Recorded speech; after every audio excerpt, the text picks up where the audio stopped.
IBK 기업은행이 마침내 연패에서 벗어났습니다. 2025년 11월 26일 화성실내체육관에서 열린 이날 경기에서 IBK 기업은행은 흥국생명을 세트스코어 3대 0으로 제압하며 드디어 길고 길었던 7연패의 사슬을 끊어냈습니다. 며칠 전 김호철 감독의 잦은 사퇴 이후 여오현 감독 대행 체제로 치른 첫 경기였기에 그 의미는 더욱 컸습니다. 단순한 한 경기의 승리가 아니라 흔들렸던 팀이 다시 호흡을 가다듬는 시작점이었기 때문입니다. 이날 IBK는 빅토리아가 25점, 육서영이 15점을 올리며 팀 공격을 이끌었습니다. 하지만 단지 두 선수만의 활약으로 설명할 수 있는 승리는 아니었습니다. 흔들렸던 팀 분위기를 다시 일으켜 세우려는 모든 IBK 기업은행 선수들의 자세, 그리고 무엇보다 연패 탈출이라는 하나의 목표가 팀을 강하게 묶어주었습니다. 경기 내내 IBK는 단 한순간도 물러서지 않겠다는 의지를 분명하게 드러냈습니다. 경기의 시작은 IBK 쪽으로 기운 모습이었습니다. 1세트에서 IBK는 최정민의 블로킹, 육서영의 강타와 오픈 공격, 그리고 김수빈의 서브 에이스까지 더해지며 초반 흐름을 확실하게 잡았습니다. 20대 19로 따라잡히는 위기도 있었지만 빅토리아의 집중력 있는 연타와 육서영의 연타 득점이 다시 점수 차이를 벌려냈고 결국 25대 23으로 첫 세트를 가져왔습니다. 이날 승리를 가져오려는 전반적인 기세가 이 장면에서 가장 뚜렷하게 드러났습니다. 2세트 역시 분위기는 크게 다르지 않았습니다. 빅토리아의 후위 공격과 백어택, 김채원의 원포인트 서브 득점, 그리고 킨켈라의 후반 해결 능력까지 더해지며 IBK는 경기 속도를 자신의 리듬으로 끌고 갔습니다. 흥국생명은 김다은이 11점을 기록해 활약했지만 외국인 선수 레베카가 12득점에 그치며 해결사 역할을 완전히 보여주지 못한 것이 아쉬움으로 남았습니다. 특히 2세트에서 돋보였던 것은 IBK의 다양한 공격 루트였습니다. 좌우 쌍포의 스파이크가 살아나고 중앙에서도 이주아와 최정민이 안정적인 득점을 더하면서 흥국생명은 리듬을 끊지 못했습니다. 24대 23에서 마지막 득점을 만든 것은 또다시 육서영이었습니다.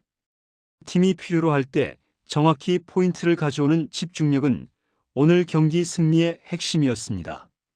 3세트 역시 흐름은 같았습니다. 초반은 흥국생명이 이다현을 투입하면서 빠른 템포로 흔들어 보려 했지만 IBK가 8대 7에서 역전에 성공한 이후 점수 차이는 오히려 더 벌어졌습니다. 이 시점에서 빅토리아가 경기 전체를 장악하기 시작했습니다. 강력한 오픈 공격, 백어택, 그리고 레베카 앞에서 성공한 득점은 상대의 체력을 한층 더 소모하게 만들었습니다. 중요한 장면은 19대 16에서 나왔습니다. 빅토리아의 백어택을 시작으로 박은서의 서브 에이스, 그리고 다시 이어진 오픈 공격 득점까지 3점이 연달아 터지며 사실상 승부의 쐐기를 박았습니다. 흥국생명은 이다현의 속공과 블로킹으로 추격을 시도했지만 세트 흐름을 뒤집기에는 무리였습니다. 결국 IBK는 마지막 순간까지 집중력을 유지하며 25대 22로 마무리했고 세트 스코어 3대 0 완승을 확정지었습니다. 하지만 이날 경기에서 보여준 IBK의 모습은 염려스러운 부분도 많았습니다. 이날 IBK는 범실이 무려 25개로 흥국생명의 12개보다 2배가 넘는 범실 수치를 보였습니다. 그럼에도 IBK가 3세트를 모두 따낼 수 있었던 이유는 결국 승리에 대한 절실함이었습니다. 숫자만 보면 아직 보완해야 할 점은 분명합니다. 세터 박은서와 공격수들의 호흡, 킨켈라의 기복, 블로킹 커버 등은 다시 다듬어야 할 숙제로 남아 있습니다. 그럼에도 불구하고 가장 중요한 것은 길고 힘들었던 7연패의 늪에서 벗어났다는 사실 그 자체입니다. 팀이 무너지는 상황에서는 하나의 세트, 한 번의 서브, 한 번의 수비조차 불안해지기 마련인데 이날 경기에서 IBK는 그 불안을 이겨내고 세 세트를 모두 가져왔습니다. 이 승리로 IBK는 2승 8패, 승점 8점을 기록하며 최하위 탈출의 발판을 만들었고 무엇보다 팀이 다시 분위기를 바꿀 수 있는 실마리를 찾았습니다. 경기 종료 후 여우현 감독 대행은 이기는 게 답이다라는 말 그대로 이날의 승리를 가장 중요하게 평가했습니다. 또한 길어진 연패에 힘들었을 선수들에게 잘 쉬고 즐겁게 훈련해서 재미있는 배구로 팬들에게 기쁨을 주겠다는 약속을 피력하였습니다. 팀 전체가 다시 재정비되는 과정에서 첫 단추를 잘 끼운 셈이며 선수들 역시 연패에서 벗어나며 표정이 한층 밝아졌습니다. 이는 남은 시즌에서 IBK가 얼마나 더 활기 있게 경기를 펼칠 수 있을지를 보여주는 중요한 계기가 될 수 있을 것입니다. 반면 흥국생명에게는 아쉬움이 남는 경기였습니다. 국내 라인의 활약은 무난했지만 리시브 불안에 따른 연결이 어려움을 겪었고 이에 따른 레베카의 부진이 이어졌습니다. 또한 세터와 공격수 간의 호흡 문제 등이 공격 효율을 크게 떨어뜨렸습니다. 공격 성공률은 25%대로 승리를 가져오기에 너무 낮은 수치였습니다. IBK의 범실로 인한 득점으로 박빙의 경기가 진행되었지만 낮은 결정력으로 경기를 주도해 나갈 수는 없었습니다.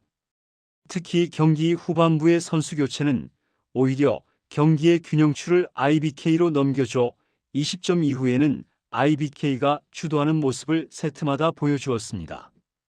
IBK의 범실로 넘어온 여러 찬스에 흥국생명이 승리할 기회도 적지 않았으나 흥국생명의 불안정한 경기력으로 인해 완패를 당하게 되었습니다.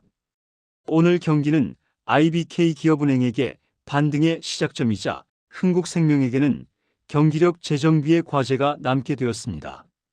김호철 감독의 사퇴 이후 치른 첫 경기에서 IBK 선수들이 보여준 간절함은 분명 팬들에게 깊은 울림을 남겼습니다. 7연패의 긴 어둠을 뚫고 드디어 찾아온 한 줄기 빛. 이날의 승리가 IBK 기업은행에게 새로운 전환점이 되길 기대해 봅니다.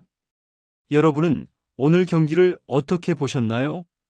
댓글로 여러분의 생각을 들려주세요. 영상이 좋았다면 구독과 좋아요 부탁드립니다.